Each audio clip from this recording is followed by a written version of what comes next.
Right, hello everyone. Here we go. Let's find Dawn.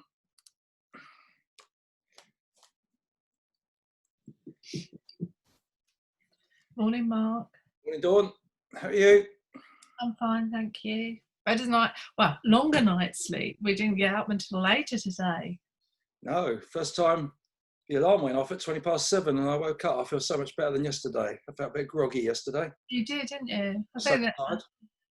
Anyway, episode 92, Tuesday the 23rd of June, 2020. Got to say, give you an idea, this was my prep for today. Is that upside down? Nice. No, that's the right way around, yeah. Look at Yeah. And Look at all of that. Pardon? Look at all of that. Yeah. And then he says to me, oh, you don't do anything, you just turn up. Yeah. But actually, a lot of it, I'm not scrapping, but I'm postponing because one of the viewers gave me a bit of feedback and stimulated me. So Stimulation, this is what we like. Well, I'll talk about that in a minute. We got the music. Andy Poppleton popped up. He's like the left back in football, scoring that one vital goal. But he scored it, and he got right said Fred, don't talk, just kiss. And he goes, I think he only had half a point beforehand, so he's gone to 1.5.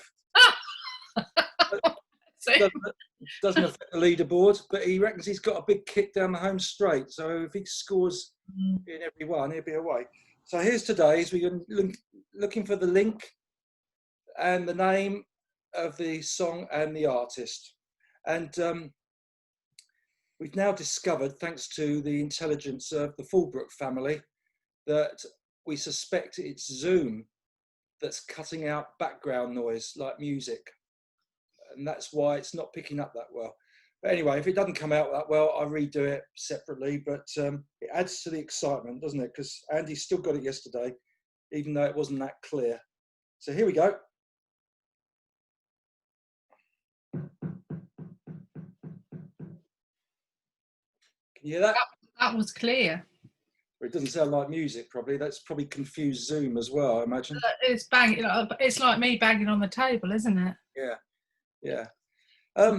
Just thought I'd start. I tried to keep you off the subject of the coronavirus, the media, and everything. We're living in a world with it, so it's very difficult. Yeah. Because whatever anyone does, it's connected. Yeah. But anyone looking for a real rant and a bit of a laugh, Jim Davidson just popped up on my YouTube. He does a weekly show, only 12 minutes, talking about the events and how crazy the world is. He's a bit politically incorrect is an understatement, but if you want a bit of a release sometimes, that was quite amusing. But anyway, it made me think, all this talk about changes in the lockdown, what we're allowed to do, and something that Steve Fury said, which we're going to talk about, which is the 80-20 rule. When we go back to work, okay, people are going to be very sensitive to anyone showing any symptoms. Now, probably 80% of people off sick are 20% of the workforce. Is that right? 80% of the sick days are with 20% of the people. See what I mean? Yeah, you mean that. So those 20% of the people might be acting even more responsibly by staying off work. Whereas before they would have been viewed as irresponsible and perhaps not pulling their weight. And that's going to create some tensions, I see, in workforces, because you can't have people at work showing, coughing, high temperatures, not knowing what's going on. I think we're in for a rocky ride. Myself, any thoughts? Well, my thoughts are quite simple, that in the long term, it's going to be more economical for you. If one of your people is ill, they're not coming into the office place or wherever they're working, they're not spreading it around. You have less chance of everyone else getting ill. This theory of staying at home and isolating is actually what everyone should do if they've got like a common cold, because a couple of days later they're not contagious, nobody's going to get it.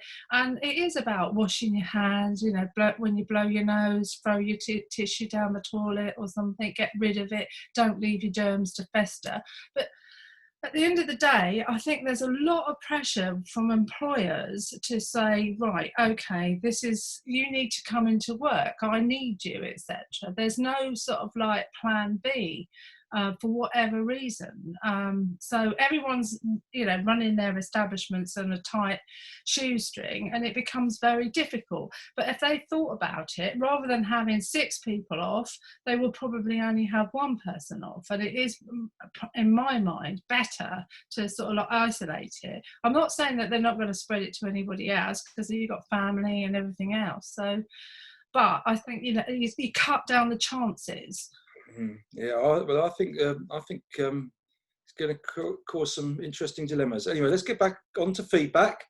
Quite a bit, as you've said. I'll quickly roll through them. Graham Saker, he's spending less on petrol and less on meals out. You might get a bit jealous with all these people talking about going less meals out. When's the last time you had a meal out? Yeah, but I want to go back to your. Graham sent me this. He sent it separately. Totally inappropriate, but I'm going to show it. See whether you have a giggle at this. There you go. He sent me this. The dangers of predictive text. That's quite funny, only because of the characters, but that's it. I think it's an oldie, actually. Probably is. What's that out of 10? Oh, probably a 4. See, it's a visual. Get more there. I've probably told you about this, haven't I, before, where I was tweeting at the Southern Road Relays, and instead of typing Aldershot, the I is next to the O, and I mistook it, and there was people all around me saying, Mark, have you realised what you've just tweeted out in front of all these Aldershot people? But I think they thought I was genuine. Anyway. It's a typo, dear. But I mean, very, very funny in that content. Angie agreed with you about people sitting around doing nothing. In fact, her daughter Amber at one stage came shouting at her, "Mummy, Mummy, look, Daddy, look at Daddy." She thought he had an accident or something. Hell, it was he's not doing anything. Imagine having children police around like that. Yeah.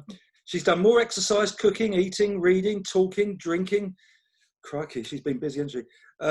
Getting annoyed, laughing. She puts that down to you. And they're messier, and she spent £33 a day less on commuting. I know. Well, when you get to Gracias, that's an enormous amount of money per year to go to London. Yeah. I didn't realise how much it costs now. I mean, I can imagine. I was commuting. I was like between 25 and 30, and that's 30 years ago. And I reckon it was about 2,500 for a yearly season ticket when I stopped commuting. So it's almost got to that stage where it's double. £2,500, 6 shillings and sixpence, I think. I didn't work in shillings at those times. Barry Royden, less petrol and no eating out. Poor old Barry. There you go. Scott, less pub lunches, more DIY, and the food shops got more expensive. Well, that's because you're eating at home, but that's not a bad thing. The DIY you weren't necessarily planning on, so it is expensive to do that. So, Alan Buckle, he's vegan and doesn't eat wheat, so he's really worried about whether the death row meal will be available to him. Well, I'll tell you, it's hypothetical, and you only have to worry if you're on death row. Not anything that disagrees with you, really, do you? No. And then he reckons he's done less of absolutely everything, and he's quite happy with it, it sounds. Apart from his running, he's done more running. Yeah. Who else we got? Notes are all over the place here. We got Grazia. She's even, I don't know how she fits more exercise in. She's now started swimming in lakes. Do you fancy that? No. Something must have given. She was running and walking every day, so I don't know what she's. But don't forget she's working at home, so she's got more time. Yeah. And therefore she's not commuting. She's got more energy as well, because I have to tell you, commuting is very tiring, Oh yeah. regardless of how you feel about it. I used to hate just doing one journey up to London, let alone every day. She's spending a lot less, and she's cancelled her season ticket, £4,600 to London. Well, it's only, what, for those that don't know the geography, 45 minutes from out Tunbridge, isn't it? Yeah. Right. Yeah. She spent nothing in the hairdressers. I mean, that's a big saving. That's probably more than £4,600 a year for females, I should imagine. And spent less at the shops. You'll be back in action at your hairdresser soon, won't you? No, because my I told you the other day, my appointment's on the 2nd, and they're not opening until the 4th. Oh. So I've now got to wait another 4 or 5 weeks before I fit before they fit me in. We're in the money. Good. Even more. I don't know how Grazia did this either. She reckons she's been talking more since the lockdown. I do think if you see people, you say hello and you know, say, are you okay, and things like that, or just wave. People, there are runners that go past me that I know, they always put their hands up and wave, etc. So I can, you know, because and also her neighbour likes to have a chat in the garden, which perhaps she wasn't doing that when she was working in London. Perhaps she was getting home later and not necessarily in the garden. So yeah, that could be the reason. Yeah. There's always an explanation, Mark. Oh, absolutely. Yeah. She likes a good chat, Grazia. I wasn't quite sure how she fit more in, but she's been right up there with the feedback. Brilliant. So we thank her for her chat and her feedback. She's also watching more on Netflix. So I think that's all the feedback. Apologies if I've missed anyone. I've got a bit out of control here with my notes. And most of my notes were actually something... Well, what about Hubert? You haven't mentioned Hubert's feedback, did you? Oh yeah, where's his? Oh yeah, further down. Sorry. Yeah, quite right. He's had more or better sleep. He's drunk a bit more alcohol. He's one who's prepared to admit to it, unlike all the others. His exercise has stayed about the same. He's spending less. And one thing he added, he's more thoughtful, which is a good one, I think. Made him think a lot more. I think people are definitely kinder. Stimulated by you. And you. Yeah. You're kind as well.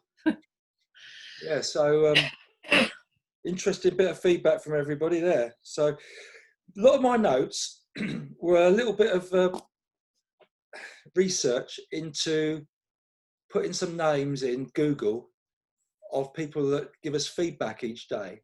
And I was going to go through them and what they've been up to and what shows up when I Google them.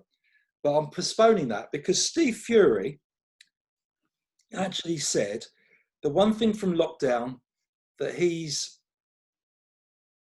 now understands is that when he's coaching, 80% of the feedback and engagement from athletes is from 20% of the people. I think that's what he's saying. Yeah. That are committed. So what he's doing, he's now focusing much more of his attention on those 20%. And it made me think that actually do you know what the 80-20 rule is, Dawn?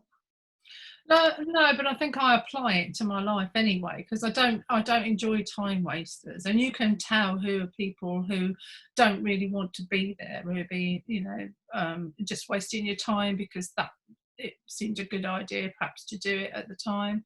And so you sort of like think about it, and then you think you're wasting my time. So you concentrate on people that you know are keen but not necessarily as good. So you sort of like encourage them and make sure that they come up to the same standard. So I think even though I don't sort of like call it the 80-20 rule, I think I apply quite a lot of it in my everyday life, because remember, I don't suffer idiocy. Shall I help you out here? You're struggling. I'm not struggling. I don't really want to say it. I don't want to give all my trade secrets away. So I'm sort of like holding them to my chest thinking, no, I'm not telling everybody what I do, because then they'll think, oh, is she doing that to me or something? So Yeah, it's not I'm being wary. I'll give you a get out. You can get out. 80-20 rule, otherwise known as the Pareto principle. Okay, it's where 80% of outcomes or outputs are the result of 20% of the causes or inputs. Okay, so 20% of your activities account for 80% of your results. Okay, you with us? You with me? I'm with you, yeah. It's quite interesting because they initially were talking about the land owned in Italy. Grazia coming in here, where at the time Pareto found that 80% of the land was owned by 20% of the population. Now you're starting to get what Steve Fury's about, and it really is an amazing rule, and it applies to a lot of things.